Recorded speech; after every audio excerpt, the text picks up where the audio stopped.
Hi, my name is Kaician, and I am in the cast of ZooZoo.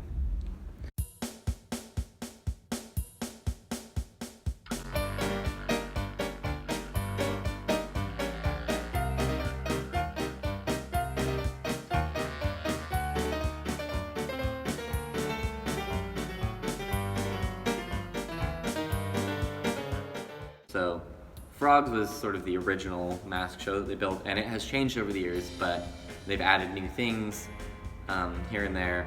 But Frogs has some of the older pieces in the show. It has frogs, for instance, which are very old, and it has the windbags, which are quite old. And Big Little Things was something they worked on that was them sort of bringing in just a bunch of new things all at once and just trying a bunch of new pieces. And ZooZoo is basically the best of, so it takes some of the pieces from Frogs and takes some of the pieces from Big Little Things and just puts them all together in one show. So if you've seen Frogs, some of the pieces will seem similar in ZooZoo, so like you'll see the frogs, you'll see the penguins, you'll see the windbags, but then you'll also see cats, and you'll see polar bears, and you'll see bug eyes, and you'll see these pieces that aren't frogs. And so because there isn't like a through line to any of the shows, they're all just these different vignettes. Basically each show is just a collection of different vignettes, and so they'll share some things in common, but they'll have other things that are very different from each other. It is a difficult show to describe. You kind of have to just come and see it to know what it is. I have like a love-hate relationship with the larvabatic. I've been doing larvabatic since I've been doing the show, so for about 5 years. And the larvabatic is interesting because you're alone. It's just you and the audience, and it's very quiet. There's music at the very beginning and music at the very end, but it's just you silently on stage for most of the time. You can't really see the audience very well, you can just hear them. And you have to just sort of be playing off the audience in a certain way, and like so you wait for these little noises and these little and it's this really interesting back and forth with the audience where you can like sort of, it's almost like having a conversation with them.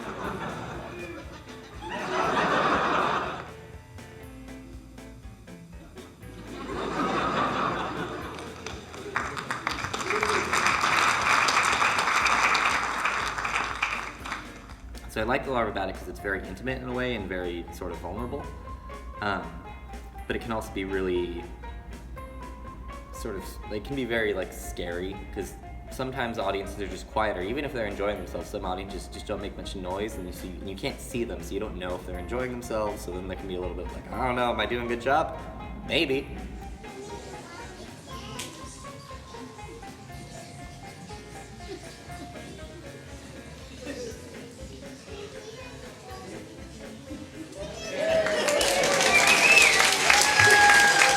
Whenever I can really fall into being the larvabatic, audiences almost always do appreciate, like at the end there'll be a lot of applause and there's usually laughter in between. So I feel like I really get a lot of fulfillment out of the larvabatic, but it is sort of a scary piece to do. And it is also like, that one's a little physically taxing. It's got a lot of thigh work in the larvabatic. If you haven't seen it, you'll figure it out.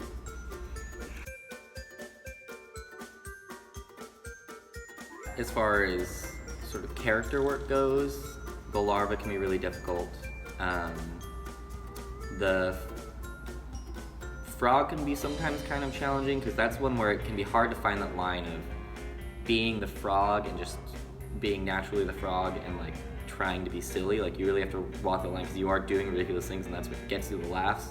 But whenever it feels like you're trying to get a laugh, it doesn't work, so you have to like walk this really fine line. As far as physicality goes, probably the polar bear is the hardest because it comes toward the end of the first act, so you're already very tired. And then you're on fours, running around, getting into the audience, and doing all of these things. So the polar bear is very physically challenging.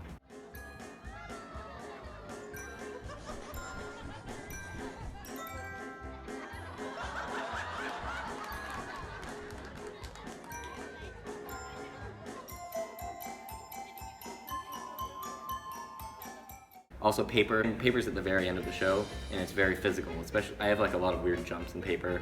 When you get to paper, you're just so tired, but you have all this energy because you're at the end of the show, And so, at least for me, I always just, because I know I don't have to do anything afterward, just let everything loose in paper. Like, I don't hold anything back in paper. And so by the time we're to like the bows at the end, I'm just so excited for the curtain to come down so I can just fall on the floor. Physically challenging wise, those are probably, paper and polar bears probably get me the most. Anteaters sometimes too, just because the mask is really long. So the anteater scene is basically, I play an anteater who has come into a restaurant, and I'm just looking, to get some food. When I get there, there's no servers around, so I'm just waiting and getting really impatient. Eventually, the server shows up, and they're not very good at their job. Like, they just kind of throw the menu on the ground, they spill the drinks everywhere, and then they leave me alone without taking my order, and then I'm just stuck. And then, as I'm waiting for the server to come back, I notice that there are some ants on the ground, and being an anteater, I start, eating the ants off the floor, and then the server comes back and they catch me, and then they notice that there are bugs on the floor, and then we eat the bugs together, and then eventually we discover that the ants lead all the way out to the audience, and you're just there with and then suddenly the audience is covered in ants, so you gotta eat all the ants.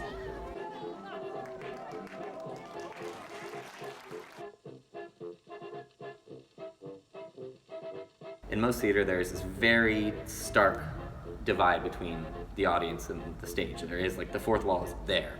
And in mask work, it's not like it's there, and it's kind of shocking when the creatures cross it, but you're allowed to play to the audience and to interact with the audience. Like, you can make contact with the audience and look straight at them. And it doesn't really work in most theater, but in mask work it really reads really well and works, and mask work is better when you're able to have this sort of like really close bond with the audience. People in general, we talk about their bodies with our hands, with our facial expressions. And, masks can't change their facial expression, but you can change the way that they emote by sort of angling your head at different ways, changing the speeds at which you move. There's a lot of power and stillness in masks. If you look at something and just hold for a long time, there can be a lot of power. In a mask, you don't typically point at something if you want someone to look over here. All you have to do is look. And because the masks are the focus of your costume, everyone is going to look where you look. The challenge is actually to do a little bit less than you think you should, and trust the audience to follow along with you. So yeah, the audiences are very vocal, especially we have a lot of kids in the audience, and one of the great things about performing when there are children in the audience is children haven't been trained as much yet, like when they see a show that they're just supposed to be like passive observers, so they're more willing to interact, and for this kind of show that works really well. Like, I would love it if more adults interacted as well, and some adults do, especially adults that have been here before, and even if they haven't been here before, once they kind of get like that the kids interacting is fine, then they'll start to feel a little bit more comfortable with vocalizing things.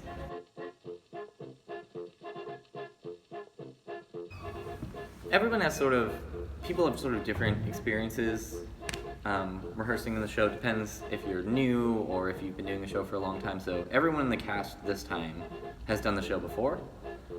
So probably what the rehearsal process will be like is we will get together probably a couple weeks before we open, and we'll rehearse, 5 days a week for 8 or 9 hours a day.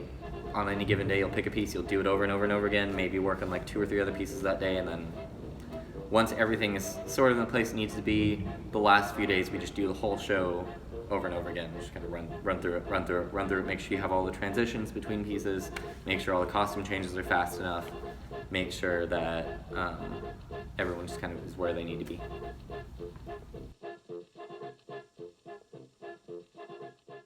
One of the challenges of touring is that every venue you play at is going to be a different size and different shape. You have to do the show, but you have to adjust things to fit each theater. And we'll only be in each theater for maybe a couple days, sometimes only one day. And so you get to a new spot, and you unpack everything, and then you do what's called the spacing rehearsal. And all you're doing is you're not doing the show. You get a mask, and you figure out where the lighting is, and you figure out the spacing, because you'll have to change the spacing based on how big it is. Like, the frogs are always going to be about the same distance from each other, but they might have to be in a different spot on the stage. I'm the giant windbag, the giant concertina, and I have a set amount of time to get from one side of the stage to the other side of the stage. And at Imago, which is a pretty small space, I actually have to take my time. I have to work my way over there. But somewhere like the Miller Outdoor Amphitheater, I have to move. I only have that set of music. So whereas here, I'm sort of in this character, like relaxed and like kind of working my way across, and that one I'm leaping to make sure that I get there in time to hit my mark. So in Cairo, one of like the ambassadors set up a photo shoot with the theater festival that we were performing in. And so this professional photographer wanted to do a photo shoot with the characters. And they wanted to went up doing the cats and the frogs and the penguins. And so we went out on a Friday morning we'd wake up at about 5 a.m. And I'm not normally one of the cats, but they wanted to shoot the cats downtown, and one of the other performers had a hard time sleeping, and he didn't think he was gonna be able to perform well. So I took his cat, and this other performer, Fieli, and I, we got in our cats, we went to downtown Cairo, and we just were in the street just posing as cats and doing little jumps and things. And a couple people eventually came by, and they just thought it was the greatest. Like, people would come up and they wanted to take selfies with us, and there's this guy who was just driving his car, and he stopped, and Fieli like laid down on the hood of his car and posed on the car, and the guy was so excited for all of this to be happening.